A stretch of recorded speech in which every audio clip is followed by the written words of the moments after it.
শনিবার ১৬ই মার্চ পূর্ব ঘোষণা মতো ২০২৪ লোকসভা নির্বাচনের নির্ঘণ্ট প্রকাশ করেছে জাতীয় নির্বাচন কমিশন। সারা দেশে মোট ৭ দফায় ভোট হবে বলে জানিয়ে দেন দেশের মুখ্য নির্বাচনী কমিশনার রাজীব কুমার।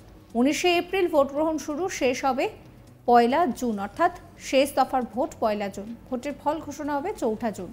নির্বাচন কমিশন যখন এই ঘোষণা করছেন তখন পশ্চিম মেদিনীপুরের বেলদায় সভা করছেন তৃণমূল কংগ্রেসের সাধারণ সম্পাদক অভিষেক বন্দ্যোপাধ্যায়। অভিষেক বলেন যে তৃণমূল কবে প্রার্থী তালিকা ঘোষণা করে দিয়েছে, আর বিজেপি এখনও প্রার্থী তালিকা ঘোষণা করতে পারল না। অভিষেকের দাবি, আসলে বিজেপি অপেক্ষা করছে তৃণমূল থেকে উচ্ছিষ্ট কেউ বেরোবে কিনা, তাদেরকে প্রার্থী করবে। কি বলছেন অভিষেক, শুনুন।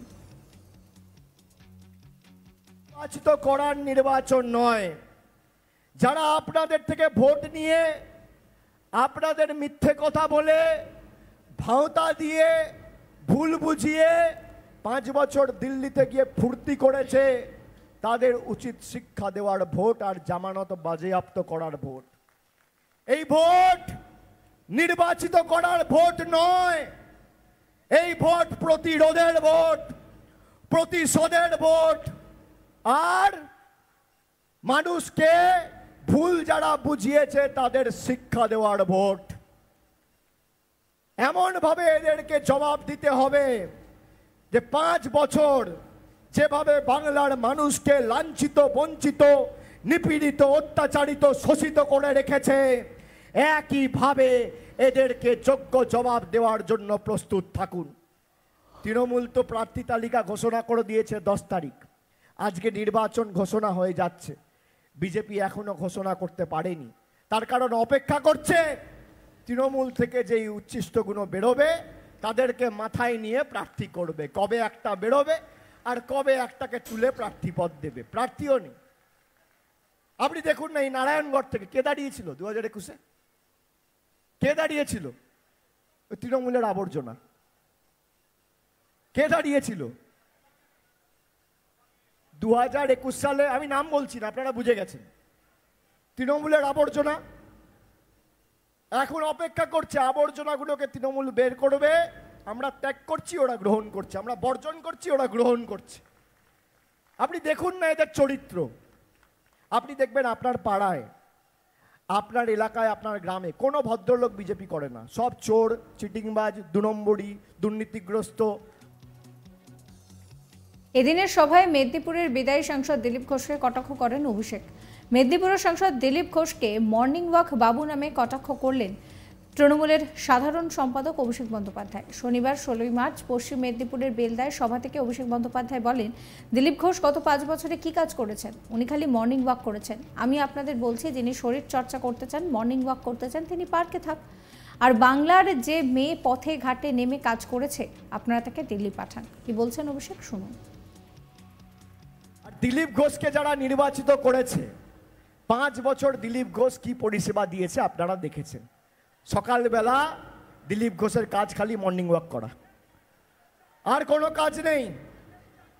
আপনি রোজ সকালবেলা টিভির পর্দায় দেখবেন দিলীপ বাবু খালি মর্নিং ওয়াক করছে। আমি সেই কারণে বলবো, চা খাক, চা তো বাঙালিরা খাই, অসুবিধা কি আছে, চায় আপত্তি নেই। কিন্তু দিলীপ ঘোষ নিয়মিত যেটা করেছে সেটা হচ্ছে সকালবেলা কলকাতায় গিয়ে খালি ইকো পার্কে মর্নিং ওয়াক করেছে।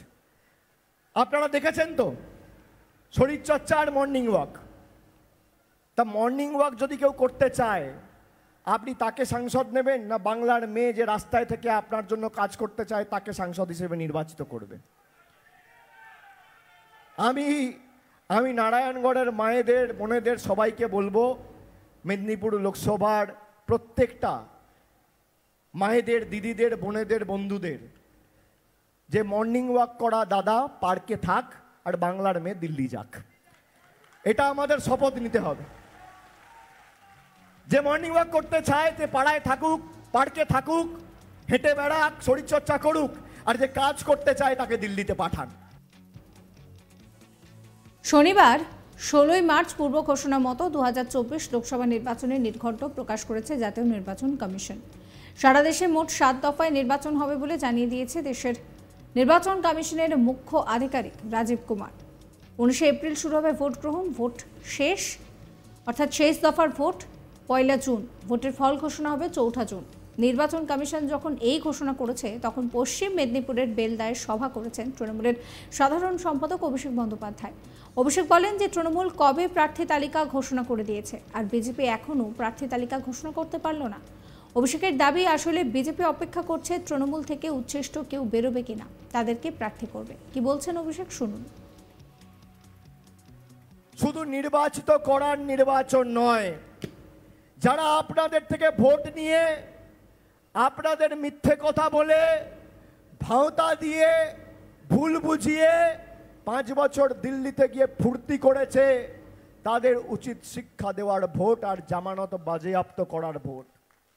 এই ভোট নির্বাচিত করার ভোট নয়, এই ভোট প্রতিরোধের ভোট, প্রতিশোধের ভোট, আর মানুষকে ভুল যারা বুঝিয়েছে তাদের শিক্ষা দেওয়ার ভোট। এমন ভাবে এদেরকে জবাব দিতে হবে যে 5 বছর যেভাবে বাংলার মানুষকে লাঞ্ছিত, বঞ্চিত, নিপীড়িত, অত্যাচারিত, শোষিত করে রেখেছে, একইভাবে এদেরকে যোগ্য জবাব দেওয়ার জন্য প্রস্তুত থাকুন। তৃণমূল তো প্রার্থী তালিকা ঘোষণা করে দিয়েছে 10 তারিখ, আজকে নির্বাচন ঘোষণা হয়ে যাচ্ছে, বিজেপি এখনো ঘোষণা করতে পারেনি। তার কারণ অপেক্ষা করছে তৃণমূল থেকে যেই উচ্ছিষ্টগুলো বেরোবে তাদেরকে মাথায় নিয়ে প্রার্থী করবে। কবে একটা বেরোবে আর কবে একটাকে তুলে প্রার্থী পদ দেবে, প্রার্থীও নেই। আপনি দেখুন না, এই নারায়ণগড় থেকে কে দাঁড়িয়েছিল 2021-এ? কে দাঁড়িয়েছিল? ওই তৃণমূলের আবর্জনা। কে দাঁড়িয়েছিল 2021 সালে? আমি নাম বলছি না, আপনারা বুঝে গেছেন। তৃণমূলের আবর্জনা এখন অপেক্ষা করছে, আবর্জনাগুলোকে তৃণমূল বের করবে। আমরা ত্যাগ করছি, ওরা গ্রহণ করছে, আমরা বর্জন করছি, ওরা গ্রহণ করছে। আপনি দেখুন না এদের চরিত্র। আপনি দেখবেন আপনার পাড়ায়, আপনার এলাকায়, আপনার গ্রামে কোনো ভদ্রলোক বিজেপি করে না, সব চোর, চিটিংবাজ, 2 নম্বরী, দুর্নীতিগ্রস্ত। অন্যদিকে দিলীপ ঘোষকে কিন্তু তিনি কটাক্ষ করতে ছাড়েননি। তিনি দিলীপ ঘোষকে মর্নিং ওয়াক বাবু বলে কটাক্ষ করেছেন। তিনি বলছেন, যদি শরীর সুস্থ রাখতে হয়, ফিট থাকতে হয়, তাহলে মাঠেই থাকুন। আর যে প্রত্যেক দিন মাঠে ঘাটে নেমে কাজ করছে তাকে দিল্লি পাঠান। অর্থাৎ তিনি সরাসরি দিলীপ ঘোষকে কটাক্ষ করেছেন। দিলীপ বাবু খালি মর্নিং ওয়াক করছে। আমি সেই কারণে বলবো, চা খাক, চা তো বাঙালিরা খাই, অসুবিধা কি আছে? সাবস্ক্রাইব করবেন আজ তাক বাংলার ইউটিউব চ্যানেলকে, ফলো করবেন হোয়াটসঅ্যাপ চ্যানেলও।